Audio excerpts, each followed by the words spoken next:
Hey yo, salut, bonjour, salutations, on se retrouve aujourd'hui sur ma chaîne Euriel Guéry. Pour une vidéo, je vais vous présenter 3 livres très courts. Juste avant que je commence, n'hésite pas à mettre un like si ce n'est pas encore fait et à t'abonner à cette chaîne YouTube si elle te plaît. Et c'est parti! Bon, tout déjà, cette introduction avec mon nouveau pseudo, ça me fait un peu bizarre parce que ça fait littéralement genre 3 ans et demi que je dis la bibliothèque d'Euriel. Mais comme je l'ai annoncé sur Instagram, j'ai décidé de changer mon pseudo pour Euriel Guéry. Tout simplement parce que j'arrive à un moment où des fois j'ai envie de parler d'autres choses sur ma chaîne YouTube. Notamment j'ai prévu de faire 1 ou 2 vidéos de tricot, de papoter de trucs qui m'intéressent, etc. Un peu comme avant, mais c'est juste pour avoir un pseudo du coup plus général.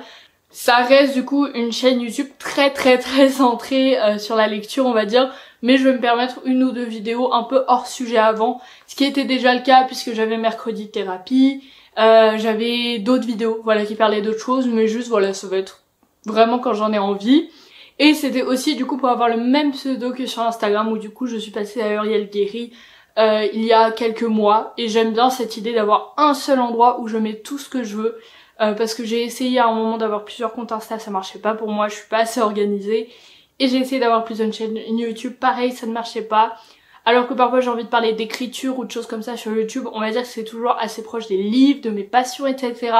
Mais ça me permet d'élargir un peu plus le champ des possibles. Bref, voilà pour cette petite intro. On passe donc maintenant aux livres, ce qui vous intéresse vraiment dans cette vidéo. Donc pourquoi 3 livres très courts? Tout simplement parce que mes 3 dernières lectures, j'avais envie de livres qui se lisaient vite, j'ai donc pris des livres très courts.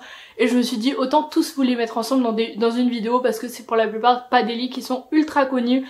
Mais je peux vous dire que j'ai fait des très belles découvertes auxquelles je ne m'attendais pas forcément. Les 3 sont des livres qui sont restés dans ma pile à lire pendant un long moment, donc je suis très heureuse de vous les présenter. Le premier de ces 3 livres, c'est La 7e fille d'Adèle Camp, écrit par Julie Johnston. Donc ce livre-là, il fait 250 pages et c'est le plus long de ces 3 livres. Donc voilà, quand je vous dis livre très court, on est vraiment sur moins de 250 pages du coup, on va dire. Donc La 7e fille d'Adèle Camp, c'est une fille qui s'appelle Juliette, qui vit avec sa mère et ses 5 sœurs. Et un jour, elle apprend que depuis des générations et des générations dans sa famille, la 7e fille a des pouvoirs magiques. Enfin, des pouvoirs magiques, plutôt des visions, on va dire, est capable d'avoir des visions du futur, etc., de prévoir des événements. Sauf que elle, ce pouvoir, en quelque sorte, elle en veut pas. Et elle va tout faire du coup pour ne pas avoir ce pouvoir, pour ne pas être la 7e fille d'Adèle Camp. En fait, ce que j'ai aimé dans ce livre, c'est que déjà il se lisait très vite, il était très addictif, et à un moment il a pris une tournure que je n'aurais pas du tout imaginé, donc j'ai trouvé ça assez intéressant. J'ai trouvé que pour le coup il aurait pu être un peu plus long dans le sens où pour moi il y avait des trucs à développer, mais après je comprends l'idée de vouloir faire un livre court, et franchement ça m'a beaucoup plu. Donc voilà, ce que j'ai aimé c'est ce thème que j'attendais pas, qui est abordé, que vous pourrez du coup découvrir si vous lisez ce livre. Ouais, j'ai aimé le style d'écriture tout simple, et vraiment ça s'est lu super vite pour moi. J'avais lu genre 50 pages et un soir je me suis dit oh bah si je lisais un autre petit chapitre, et j'ai lu l'entièreté du livre. Je me suis couchée à genre 1h du mat parce que je voulais finir ma lecture parce que c'était trop bien. Ça m'arrive plus très souvent d'être emballée à ce point dans une lecture où j'ai plus envie de reposer le livre, donc j'ai été très contente de pouvoir vivre ça avec ce livre que je vous conseille du coup totalement.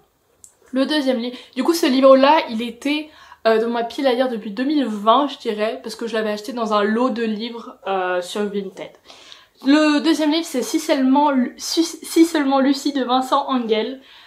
Si seulement Lucie du coup je l'avais acheté au tout début de mon pass culture, donc en 2021. C'est celui que j'ai le moins aimé des 3 pour le coup. Si seulement Lucie, ça parle de l'histoire d'un garçon qui s'appelle Jim, qui vit dans un immeuble, et un jour une fille emménage dans cet immeuble qui s'appelle Lucie. Il veut apprendre à la connaître mais découvre que Lucie, elle est une fille très renfermée et elle semble avoir un secret qu'elle ne veut partager avec personne. Donc au fil du roman, on va découvrir ce secret par petits bouts et découvrir aussi la fille de Jim qui n'est pas forcément la plus facile. Ce que j'ai aimé dans ce roman, c'est que ça se lisait très vite, il fait 180 pages. C'est assez addictif, on a envie de découvrir la suite, mais ce que j'ai pas aimé c'est que le secret n'était pas du tout inattendu. Moi je l'avais découvert au bout d'une 50aine de pages et en fait je m'attendais à être surprise, je m'attendais à ce qu'il y ait quelque chose de totalement inattendu parce que c'était vraiment teasé, genre vraiment vous voyez que le fil rouge du livre c'était ce secret, et je suis arrivée à la fin et j'ai fait ah c'est ça, Du coup, en soi, la lecture était bonne, mais assez déçue par le plot twist de la fin qui est censé être, je pense, un plot twist. Mais au final, il a été tellement teasé au fil du livre que quand on arrive à la fin, bah oui, je savais. Donc j'ai trouvé ça un peu dommage. Moi, j'ai du mal avec le livre dans lequel on me tease le méga secret et t'arrives à la fin et au final, bah, c'est pas si inattendu. Bah, après, je suis assez méchante parce que c'était quand même une jolie romance, c'était un livre sympa à lire. C'est juste que pour moi, c'est cassé pas trois pattes à un canard. Voilà. Je suis très honnête, je suis désolée. D'habitude, je suis pas aussi honnête, surtout que le livre m'a plutôt pas mal plu. Genre, je lui ai mis, je crois, 3,5, 4 sur 5. Mais je sais pas, je suis sur un courant de violence aujourd'hui, donc écoutez, on va continuer comme ça. Et le troisième livre, c'est La Belle Adèle de Marie Desplechin. Et du coup, ce qui est super drôle, c'est qu'en ouvrant ce livre, quand j'ai voulu le lire, j'ai découvert un mot qui était genre un mot accroché, donc je l'ai mis dans mes affaires, mais voilà, qui disait bravo pour avoir gagné le concours, etc. d'écriture. Et en fait, apparemment, j'ai reçu ce livre après avoir gagné un concours d'écriture en 2017. Là, vous êtes en train de vous dire, ah oui, ça date.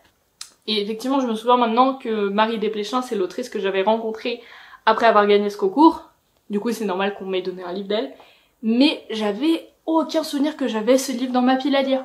Genre vraiment, je savais juste pas que je l'avais. Du coup, j'ai été très étonnée et franchement, alors déjà, il fait 150 pages et j'ai eu un peu la flemme de le commencer parce que je me suis dit, si on me l'a donné en 2017, c'est que c'était plutôt, à mon avis, destiné aux enfants de 13 ans et là, maintenant, j'ai 20 ans, donc ça va pas être forcément le mieux. Mais, franchement, j'ai été très agréablement surprise. La Belle Adèle, c'est l'histoire d'une fille qui s'appelle Adèle et qui en a marre de devoir remplir les clichés de la fille parfaite, qui se maquille, etc., pour qu'on l'embête pas au collège. Et il y a son pote qui s'appelle Frédéric, qui lui aussi en a marre de devoir faire le garçon viril pour être accepté au collège.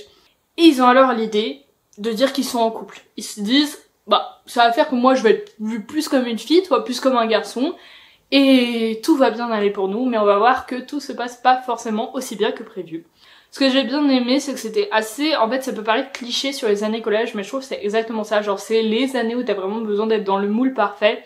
Et je trouvais ça assez intéressant d'avoir ce point de vue de la fille qui est pas totalement pas féminine. Et par exemple, souvent dans les livres comme ça, c'est une fille qui est lesbienne, qui a les cheveux courts, etc.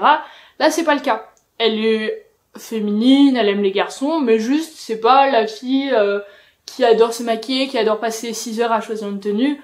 Voilà. Et du coup, elle est vue comme moins féminine par les gens au collège. Et ça, je trouve ça assez intéressant. Ce que j'ai plus regretté, c'est que au final, c'est peut-être un peu trop court pour qu'on en apprenne assez sur Frédéric, qui est du coup un peu mis de côté. Et on a un genre d'information qui arrive à la fin sur Frédéric, qui est un peu en mode... Bah, ça paraît un peu impossible. Genre pour moi, ça allait pas trop avec le reste de la ligne narrative. C'était plus pour donner une histoire à Frédéric, mais voilà. Après, c'était mignon à lire, je pense que si j'avais lu ça à 13 ans, ça aurait été en mode coup de cœur, coup de cœur. Mais là, franchement, c'était plus, ah ouais, c'est sympa, ça me rappelle ces années-là, etc. Franchement, enfin, j'ai passé un bon moment, je viens de voir, effectivement, à partir de 12 ans. Voilà, je trouve que c'est l'âge parfait entre 12 et 15 ans, à mon avis, pour le lire. Là, j'étais effectivement pas trop dans la tranche d'âge. Du coup, j'ai trouvé certains trucs un peu attendus. Mais c'était pas mal du tout, j'ai passé un bon moment, ça s'est lu super vite. C'était une petite lecture sympa. Ce que j'ai aimé dans ces 3 livres, c'est que franchement ça prenait pas la tête. C'était pas des trucs où tu mets 3 semaines pour le lire, quand t'arrives à la fin tu te souviens plus du début. C'est le genre du truc que tu peux lire en une soirée ou une après-midi si t'as envie de te poser un peu. Moi j'aime bien ce genre de livre là, j'aime bien les livres qui sont pas trop longs parfois. Là c'est vrai que c'était un moment où j'avais envie de lecture courte, parce que c'était vacances, plus révision partielle, des fois t'as envie de te poser sans avoir à te souvenir ce qui s'est passé 600 pages plus tôt. Et franchement, ces 3 livres étaient vraiment bien pour le mood que je recherchais. J'ai passé un bon moment avec ces 3 lectures. Celui que j'ai préféré, je dirais, c'est La 7e fille d'Adèle Camp. Ensuite, c'est La Belle Adèle. Je me demande donc que c'est les 2 Adèle. Et le 3e, c'était Si seulement Lucie. Mais les 3 m'ont plu sans être pour autant extraordinaires, mais ils ont été les 3 assez sympas. J'ai passé un bon moment, c'est le principal. Ce que j'aime bien, c'est qu'ils ont, courts. Je le répète, mais en fait, c'est vrai que c'est important, je trouve. On a moins de livres courts quand on grandit. Et moi, c'est vrai que des fois, les livres de ma pile à lire, ils sont un peu longs et j'ai pas forcément envie de me lancer dedans. Là, le livre que je suis en train de lire, il fait encore 200 pages à peu près. C'est un moment où j'ai envie de ça. Et franchement, ça fait du bien, de petits livres courts. Donc voilà. ça m'a replongé un peu en adolescence quand je lisais plus de livres de ce genre parce que forcément c'est plus l'âge qui est targeté. Mais voilà, j'ai beaucoup aimé ces lectures.